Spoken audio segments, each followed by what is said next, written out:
Um, we've had 6 premieres now, and it's amazing. It's really fantastic working for FX because each of these premieres have taken place in my very favorite theaters in Los Angeles. We had 2 at the Cinerama Dome, which is, you know, I don't. There's no movie theater I like more than that. And you know, the show is a TV show. It's been going for a while. But we. Let me know when it's funny. You guys got to be anywhere anytime soon? No. You got another panel they want to go to? No. This is going to take a while. You know, when I was just a lad. What the fuck was the question? Okay. So does anyone else out in the audience have any questions they'd like to ask Ron, Tommy, or Dre? Yes. So, like, all the season openers are always really moving episodes, like really big episodes. Do you guys plan on doing that, or does it just turn out like that? You know, like We plan on doing that. like the show openers are always really, really strong. Like, is that something that was planned from the very beginning, or? I mean, you know, we're just colors in Kurt Sutter's big paint box. I'm just fun with your I just like, We- from there, you know, here, from there, from there. Kurt is really the only voice in all of the storytelling aspects of it, and we're basically just there to interpret. It's a great company of artists that are doing the interpreting, so you know we got very lucky. It seems like it's our show, but you know he has a real plan about where he's going to start each season. How important it is to get off on a major dramatic foot, and then where it's going to end up at the end of the season, so that you know. And he's very good at that. He's very good at doing things. You know, you're right. I mean, the season openers have been epic and direction changing. And I'm going to fucking talk. Microphone here, motherfucker. Don't fucking me. How do you feel about this guy being the baddest motherfucker on TV? Is he not the baddest motherfucker on TV? Yeah. How do you mean bad? Bad motherfucker. Oh, no. Good bad. If that makes any. Next. Another question. Yes, right over there. When Ron fell off his motorcycle, I laughed myself to death. That could be any one of a dozen. Which happened daily. And let's put it this way. They got so tired of seeing me on a bike, they shot me and put me on oxygen for the rest of the fucking season. That's true.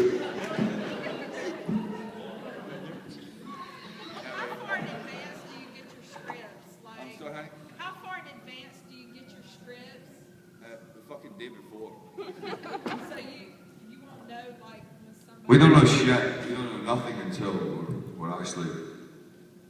Well, Dream gets her like 2 months before, so she can prepare because she needs a lot of work. Because I'm on the show so much. Dre's already got season 7. So I didn't know if like if you have a party for somebody that's getting killed off the show, like a going away party. Oh yeah, it's very And trust me, for season 7, we big party with asses off. Nobody goes down like a sun, baby. You die, you die. It's caviar. It's blood and guts. It's, you know, it's a what is it? It's a smorgasbord. Yeah, say some shit. Someone asked another question. No, shy. So, episode with multi-volumes that happened last, how did you guys keep a straight face through that? We did. We fucking laughed or fucking. Some 2 decks on. And he's back this season. No. Are there any children in the room? Are there any children in the room? Any children in the room? Oh man, you made a huge Just mistake. put your hand up. Were you thinking of a child? Get out of here. What the fuck are you putting your hand up for? Oh, you ain't no child. No, Goggins was amazing. He comes back this season and tits and all.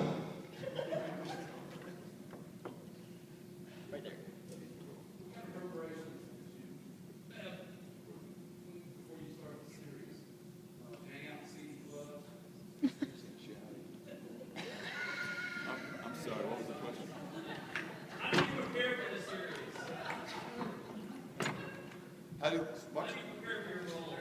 How do you prepare? Get drunk, smoke lots of weed. Fucking. For the show. Yeah.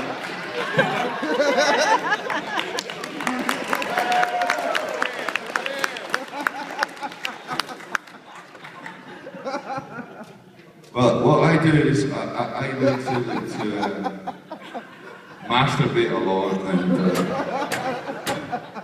Somebody take those kids out of here. How do we prepare for a road first off we get the agent to say you get this much money and you go okay it's not prepared it's time to pay. You want to get him up? Let me ask you this: Does it look like we've prepared? Because if it does, we're better than we thought we were. You know, listen. The preparation H is not what we do.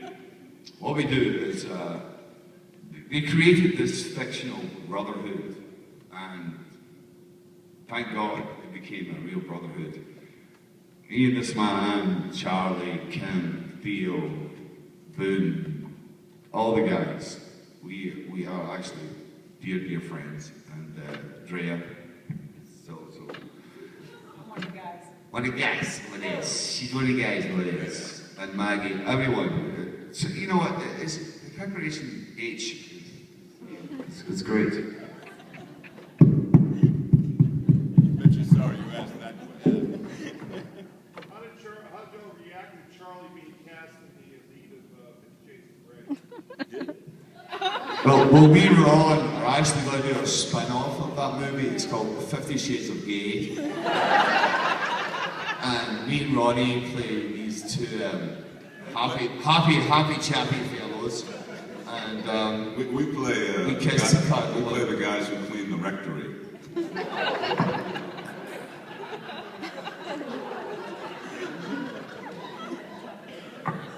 You like that? I do want. Sons of Anarchy a drama or a comedy? I've never seen it. I always thought it was a comedy, or a western or some shit. Funny motherfuckers.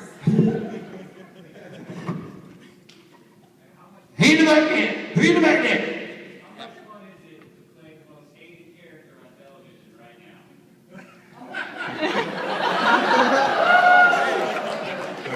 Talking to Dre. Maybe you're talking to this guy over here.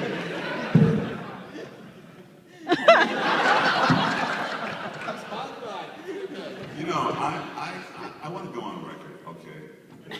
Can I thank you for that question because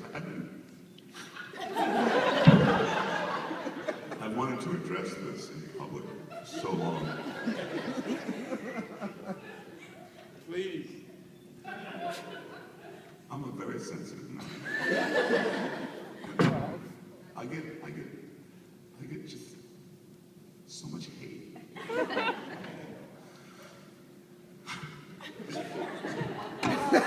Way to go.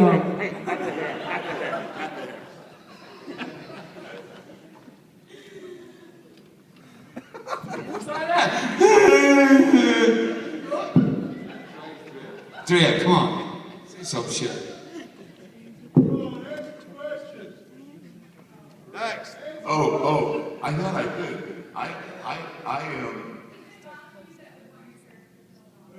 Fuck off. No, I seriously. Fuck off! He ain't dying. He goes on. I'm new to what is it called? Social media. Sons of Anarchy. I just went on Twitter like a few months back, and No, Twitter? Really? that's when I really began. So I tweet.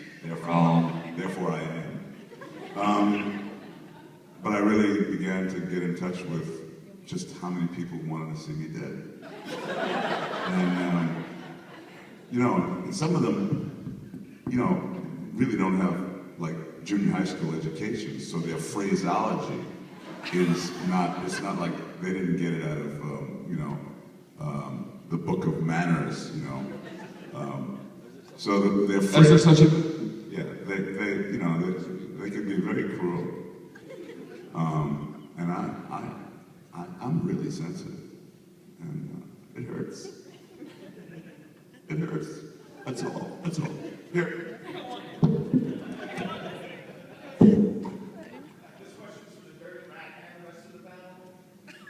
There's a scene. You talking about Theo? Dirty Rat? You say Dirty Rat, I just think Theo. Scene has to do with when the guys get out of Stockton. Okay, you guys clearly work pretty well together, as we've all seen. Not pretty well, very fucking well. There's a scene going on in Stockton, and you're in bed with Gemma, and she throws a joke about speed banging juice and dark hallways. You have to quickly come back with it. My question is, how much freedom does Kurt Sutter give y'all to play around within the script and throw a little off lines like that? My question to you is, how the fuck do you remember that kind of shit? And do you spend any time in the real world? Thank you for if he's not gonna, I'm gonna thank you for being such a devoted fan. No, improvisation is not the cornerstone of this particular exercise. Is anybody taping this? This is all just gonna stay between us, right? Was that a camera? God, I never saw one of those before. Can we smoke in here? You keep smoking here, you're Flanagan. Anyone mind if I smoke? Who's got weed? Who's got a fucking joint? Come on, there must be some motherfucking name joint. There's my baby's there, right? It had to be. Right here. As I walked in the door, I said, oh, she's holding. Any other questions? I love getting arrested. Yes, no. Oh, I saw you last night. Hey there. You see, shut up, I'm talking, babe. God bless you. I know y'all wasn't involved that much in the scene, but how hard was it for y'all knowing that they could show this child going into school at night? I know you With fucking... all that's going on right now. It's so serious. I mean, that had to be, it had to sting a little bit. I can't comment on that. You know, I'll slightly comment on that. I was horrified when I read the first script. I thought, fuck. He's getting bum-fucked by two fucking guards. We're having a fucking school shooting. I thought, oh, what the fuck am I doing on this show? But I had a conversation with Kurt, and the thing is, the press will sensationalize school shootings for a week, or 2 weeks, or whatever. But I ain't justifying what he did, but I just think at least he brought it to the forefront, and he brought it to the public's attention, and it should be in your fucking, because it happens all the time. And it's disgusting, and it's despicable, and despicable was pretty good. And it's, you know, so I commend him for that. If that's the way it comes across. If it comes across as sensationalism, then fuck it. I'd rather fucking shag dead donkeys. Yeah, you know.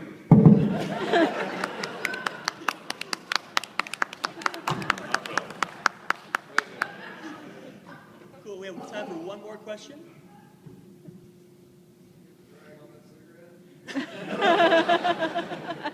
Right back there. And the show you guys deal with a lot of weapons. In reality, how do you guys feel about the Second Amendment? What? In the show you guys deal with a lot of weapons. In reality, how do you feel about the Second Amendment and the way that it's I'll take that. The Second Amendment is part of our Bill of Rights, and it's, it was put there by our founding fathers. The Second Amendment in Scotland is you can only throw rocks. That's it.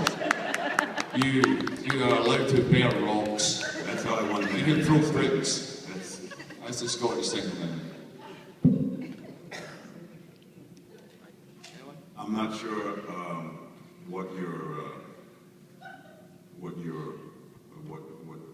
how do you feel about it? How do you feel about it? Let me ask you this. So, we are a show that basically traffics in outlaw stuff, stuff that's way outside of the grid. And the cornerstone is gun running. And it's an international organization. We've done it with the Russians involved, we've done it with the IRA involved, we've done it with the Chinese involved, we've done it with the Italians. Anybody who makes their living in a nefarious way outside the grid, that's our world. And so the discussion about guns and the Second Amendment gets very weird when it comes to looking at it through the lens of Sons of Anarchy, because, and I think what Kurt was trying to do with that horrific moment at the end of the season premiere was somehow add perspective to a conversation that's really, really, there's no black and white to this conversation. There's no right or wrong. Guns in the right hands are fine, and in the wrong hands are nightmarish. And that's the end of that story. And I think Kurt intended to finally square up the fact that we're doing a show that is very controversial and that, this close to crossing the line almost every minute of every episode. And I guess he felt obligated to draw some sort of comparison to that very conundrum, which is like, holy shit, man, this is what can happen if you got, if you mix oil and water and you come out with a kid who's scribbling these things in a notebook and it was tough for me to watch. It was very tough for me to watch. And the reason why I said I don't want to comment is because it's not my business to comment. But it was tough for me to watch.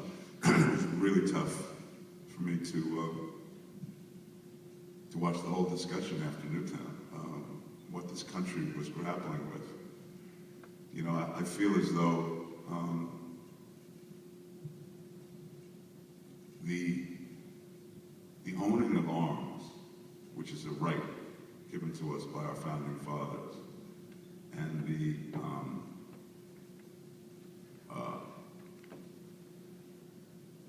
commercial aspect of that are sometimes, very hard to square up as well. But we've watched the country have a discussion and try to figure out, we really feel like we need to do something, but we don't even know what to do. And so that's why it's such a difficult thing to even discuss that, But he put it out there, it's in the episode, we're in the cast, so it spills off onto us. And I'm just giving you my version of how complicated it is.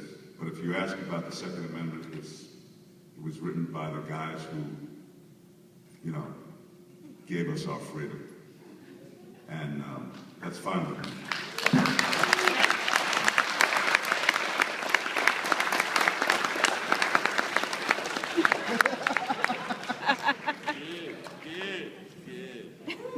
So I'd like to thank you all again for coming out here. It's really great of you to do this, especially, you guys just got out filming yesterday, late last night. So we all really appreciate this. Thank you very much for your time, and have a great evening. I'd like to thank Julia for putting so much input into this fucking discussion. She was so wonderful.